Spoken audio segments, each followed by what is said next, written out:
Hola a tothom. Jo em dic Canòlic i, de fet, em dic Canòlic pel meu germà, perquè el meu germà, que es deia Marcel Prats i ara està al cel, si Déu vol, doncs va néixer molt malament i va néixer sent masó. En aquella època, quan ell va néixer, doncs això era un problema molt greu. I els meus pares, molt espantats, van dir: si mai tenim una nena, aquesta nena es dirà Canòlic. Però resulta que quan la meva mare es va quedar embarassada per segona vegada, estaven esperant el Joan Anton. I no va sortir un Joan Anton, sinó que va sortir una nena. I li van posar Canòlic, evidentment, per complir. Jo tinc uns records molt especials de quan era petita, de quan anàvem a Canòlic, quan estàvem aquí a l'estiu, anàvem a Canòlic a peu, des de el que és ara la plaça de la Germandat. Jo vaig néixer en una casa blanca que no hi havia, des de casa no es veia res més que l'era del Colltort, que passaven els bous quan els portava del camp, i bé, no tenia res a veure, no era la plaça de la Germandat com ara.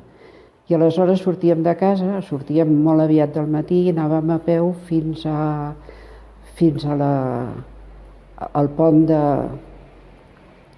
que hi ha per passar a l'altra banda. Aleshores passàvem cap allà i anàvem camí de Canòlic, i quan anàvem un munt de gent, anàvem 8, 10, 12, i quan el meu germà i el Francisco Gres arribaven a Bicisarri, llavors anàvem corrents a tocar la campana perquè veiéssim que ells ja havien arribat a Bicisarri.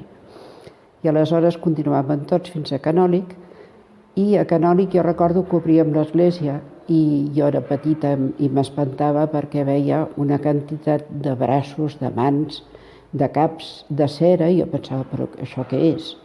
Per què ho fan, això? I em van explicar que és que la gent que havien tingut la sort de que la Mare de Déu de Canòlic els havia salvat un braç, una mà, o el cor, el que fos, ho portaven amb cera i ho penjaven allà perquè la gent veiés tots els miracles que feia la Mare de Déu.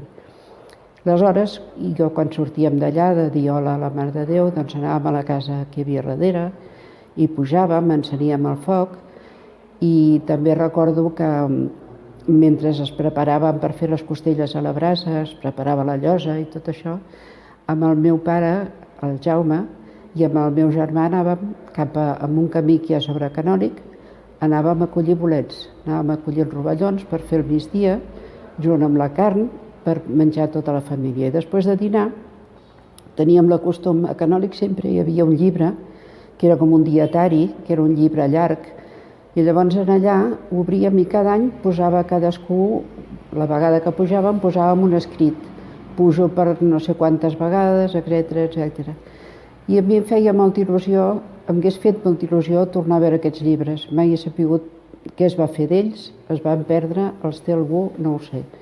Si algú alguna vegada sap qui ho té, m'agradaria veure'ls, perquè escrivia ja quan apenas sabia escriure. Bé, tots aquests records que tenim de Canòlic sumen, ja que jo he vist moltes coses que quasi ningú ha vist, perquè em sembla que en aquest moment dec ser la Canòlic més vella. Encantada de poder explicar les meves cosetes. Moltes gràcies a tothom.